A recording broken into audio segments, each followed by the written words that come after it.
नमस्ते। आज मैं अपनी बात के ज़रिए आपसे अपने कुछ ख़यालात शेयर करना चाहूँगी। जैसा कि हम देखते हैं समाज में कि हमारे बड़े बूढ़े बुज़ुर्गों की स्थिति कैसी होती जा रही है।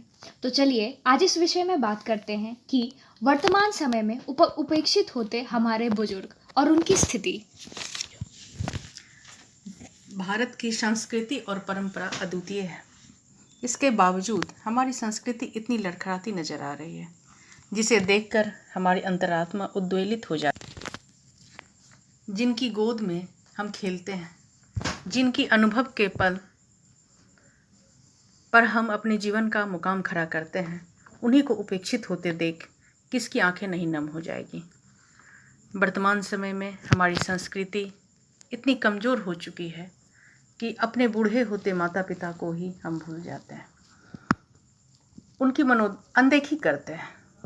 जरा ध्यान देने की आवश्यकता है कि ऐसी अराजक परिस्थिति न बन जाए कि बुजुर्ग माता पिता मानसिक अवसादों में घिरते चले जाएं। वर्तमान सामाजिक परिप्रेक्ष्य में माता पिता को ऐसे छोड़ देते हैं जैसे लगता है उन्होंने कोई अपना पहना हुआ फटा पुराना कपड़ा उतार फेंका। वो अभी भूल चुके हैं कि उनकी भी संतानें हैं और होंगी। वो सारी चीज़ों को पैनी निगाह से देख रहे हैं और उन चीज़ों को आत्मसात भी करते जा रहे हैं। आने वाले कल में दोहराई जा सकती है, लेकिन अपने माता पिता के उनके जीवन भर के बहुमूल्य अनुभव लेने के बदले, उनकी सेवा का फल प्राप्त करने के बदले हम उन्हें देखना भी पसंद नहीं करते।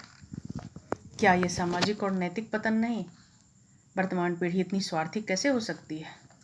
जब तक माता पिता समर्थ हैं, स्वस्थ हैं, तब तक का मतलब रखना और उसके बाद उनको त्याग देने में कोई झिझक या शर्मिंदगी महसूस नहीं होती। इस समस्या की गंभीरता को नज़रअंदाज नहीं किया जा सकता है। इस पर गौर करने की ज़रूरत है। ज़रा सोचिए, अगर माता पिता हमें त्याग देते तो हम कहाँ होते?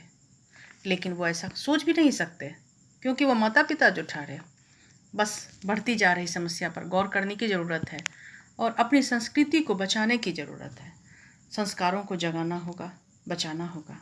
माना कुछ परंपराएं टूटती हैं, मूल्य बनते हैं, बिगड़ते हैं, लेकिन मेरे दृष्टिकोण में कुछ परंपराएं अटूट होती हैं, कुछ रिश्ते अटूट होते हैं, जिन धागों को हम तार नहीं कर सकते।